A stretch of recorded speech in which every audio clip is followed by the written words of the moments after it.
हे friends, मैं हूं गौरव और क्या आप जानते हैं कि हमारा दिमाग जिंदगी भर में कितनी जानकारी स्टोर कर सकता है? अगर हम किसी तरह अपने दिमाग में हर सेकंड 10 नई जानकारी के टुकड़े भर पाएं, फिर भी हमने पूरे जिंदगी भर अपने दिमाग के सिर्फ आधे हिस्से का उपयोग किया होगा। ये जानकारी हमारे लिए कितनी इंपॉर्टेंट है, जो ये बताती है कि एक दिमाग और उसकी शक्ति तो सबके पास है, पर बुद्धिमान वही कहलाता है जो इसे ठीक से इस्तेमाल कर पाता है।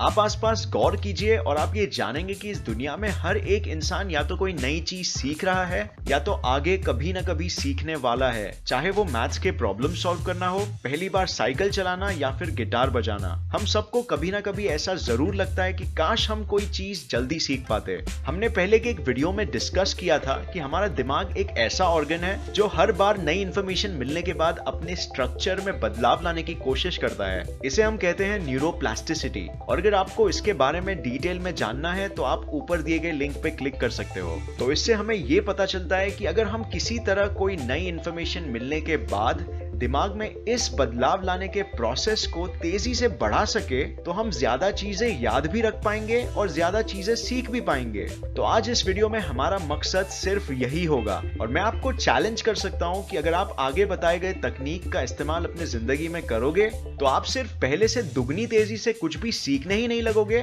पर सीखी गई चीजों को बहुत ही लंबे समय तक याद भी रख पाओगे। तो फ्रेंड्स, हम स्टार्ट करेंगे एक बहुत ही इंपॉर्टेंट चीज से। एक रिसर्च कंडक्ट किया गया था जिसमें एक मेमोरी टेस्ट कंपटीशन रखा गया था कुछ एवरेज लोगों और ट्रेन्ड मेमोराइजर्स के बीच।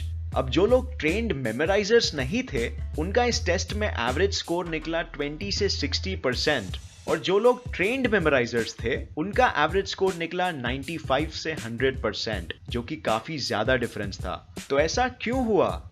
इसीलिए क्योंकि ट्रेन्ड मेमोराइजर्स अपने दिमाग को ठीक तरीके से यूज करना और जानकारी को सही तरह से मैनेज करना जानते हैं। एक एवरेज इंसान मोस्टली यूज करता है वर्बल मेमोरी, यानी वर्ड्स से जुड़ी हुई मेमोरी, जबकि दूसरी तरफ ट्रेन्ड मेमोराइजर्स यूज करते हैं विजुअल यानी पिक्चर मेमोरी। अगर आप जानकारी को उसके पिक्चर यानी एक तस्वीर के फॉर्म में कन्वर्ट करके अपने दिमाग में लॉजिकली स्टोर कर पाए तो आप वो इंफॉर्मेशन को कभी नहीं भूलोगे। इसके साथ साथ कुछ भी मेमोराइज करते वक्त जितना हो सके उस पिक्चर में जान डालने की कोशिश कीजिए, क्योंकि इस तरह से हम उन्हें हमारे दिमाग के लिए यादगार बनाते हैं। आप इसकी जितनी ज्यादा प्रैक्टिस करोगे उतने अच्छे होते जाओगे और एक दिन आप भी एक ट्रेन मेमोराइजर की तरह बन सकते हो, जो एक बार में सैकड़ों शब्दों को एक सीक्वेंस में याद कर सकते हैं, सिर्फ अपने दिमाग में पिक्चर्स को एक लॉजिकल तरह से अरेंज करके। तो ये बहुत ही इंपॉर्टेंट है और अगर आपने इस पे कभी ध्यान नहीं दिया है तो आप आज से ही बिल्कुल शुरू कर दीजिए, क्योंकि ये हमारे कोई भी चीज सीखने या मेमोराइज करने का बेस होगा। अब कैसा रहेगा अगर आप कुछ भी सीखने में सिर्फ 20% मेहनत और समय डाल पाएं और उतने में ही किसी भी चीज का 80% सीख जाएं? बिल्कुल मजा ही आ जाएगा, राइट? तो एक बहुत ही फेमस सिद्धांत है जो बनाया गया है विल्फ्रेडो पेरेटो द्वारा, जिसे हम कहते हैं दी 80-20 प्रिंसिपल। आपने इसके बारे में जरूर सुना होगा। ये बेसिकली ये बताता है कि आपके लाइफ में कोई भी चीज का सबसे इंपॉर्टेंट हिस्सा उसका सबसे महत्वपूर्ण 20% होता है, जो इंपॉर्टेंस में उस चीज के 80% के बराबर होता है। आप इस सिद्धांत के उदाहरण को जिंदगी में कहीं भी देख सकते हैं। जैसे आपकी जिंदगी में यूजुअली बस कुछ 20% लोग आपके 80% खुशी के लिए जिम्मेदार होंगे और व्यापार में बस कुछ 20% कस्टमर्स आपको लगभग 80% सेल देंगे। तो बिल्कुल वैसे ही कोई भी चीज को सीखने के लिए बस 20% इंपॉर्टेंट लर्निंग मेथड्स और लर्निंग कंटेंट आपको 80% रिजल्ट देंगे। अब यहाँ आपको थोड़ा रिसर्च करके उस सबसे इंपॉर्टेंट 20% चीज जो आपके लिए काम करती है उसको ढूंढना होगा।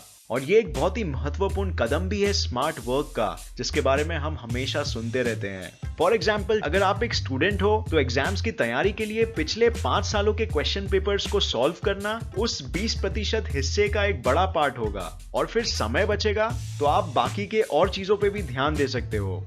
अब क्योंकि हमें पता है कि हमें मेहनत एग्जैक्टली कहाँ करना है, तो अब जितना भी टाइम हम उस काम को देते हैं उसमें हमारा फोकस एकदम शार्प होना चाहिए, जो ये ध्यान रखेगा कि हम ज्यादा से ज्यादा जानकारी को एब्जॉर्ब कर सके। बट ये कभी कभार हमारे लिए थोड़ा मुश्किल रहता है, राइट? हमें काफी परेशानियां होती है हमारे दिमाग को एक जगह ज्यादा देर तक एकत्रित रखने में। और डरिए मत, ये बिल्कुल नॉर्मल है और हर किसी के साथ ऐसा ही होता है। कई रिसर्चर्स ये बताते हैं कि हमारे दिमाग का मैक्सिमम कंसंट्रेशन एक काम में 30 मिनट से 45 मिनट के बीच सबसे स्ट्रांग रहता है। तो अगर हमें कोई चीज अच्छे से और जल्दी सीखना है तो ये बहुत ही जरूरी है कि हम कोई भी काम इसी समय दौरान करें। ठीक इसी चीज को ध्यान रखते हुए एक तकनीक बनी गई है जिसे कहा जाता है दी पोमोडोरो टेक्निक। ये तकनीक वैसे तो बहुत ही सिंपल है, बट अगर आप इसे अच्छी तरह से इस्तेमाल करना सीख गए तो आप गारंटीड कम समय में ज्यादा चीजें सीख पाओगे। इस तकनीक से पढ़ते वक्त आपको अपने आसपास के हर एक डिस्ट्रैक्शन को साइड में करना होगा और 25 से 30 मिनट्स के छोटे छोटे सेशंस में पढ़ाई करनी होगी। इन सेशंस के बीच में आप 1 से 5 मिनट के ब्रेक्स ले सकते हो और 3 या 4 ऐसे सेशंस के बाद एक लंबा ब्रेक।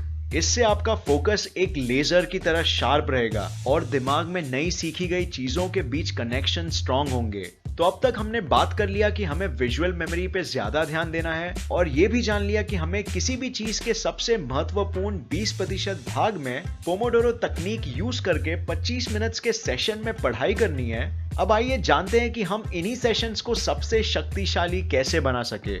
तो ये एक बहुत ही पावरफुल तकनीक है जो आज मैं आपके साथ शेयर करने वाला हूं और मैं आपको रिक्वेस्ट करूंगा कि आप इसे ट्राई जरूर करें अगर आपने अब तक नहीं किया है तो।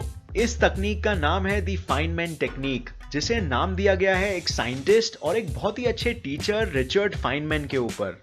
इस तकनीक का मूल भाग है चीजों को आसान करना और अपने आप को एक शिक्षक की तरह सरल भाषा में खुद सिखाना।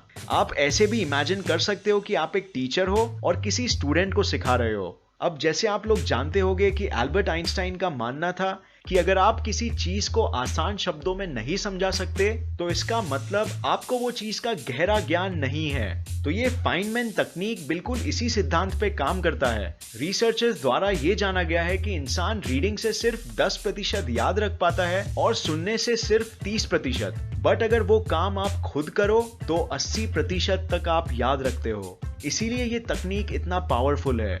अब इस तकनीक से पढ़ने का सबसे पहला स्टेप होगा कि आप अपने वर्कबुक में उस टॉपिक का नाम लिख दे जिसे आप पढ़ने वाले हो। फिर अपनी थियरी बुक्स से वो कॉन्सेप्ट को एक बार समझ लीजिए और जो भी आपने सीखा वो इमेजिन कीजिए कि आप एक स्टूडेंट को पढ़ा रहे हो जिसे कुछ भी नहीं पता है। आपको पढ़ाते वक्त अपने वर्कबुक का इस्तेमाल करना है नोट्स लिखने के लिए, लेकिन ये बिल्कुल याद रखिए कि चीजों को सरल करना इस तकनीक का मूल महत्व है। तो जितने आसान शब्दों में आप ये एक्सप्लेन कर सके उतना अच्छा है, उतनी गहरी उस विषय में आपकी समझ होगी।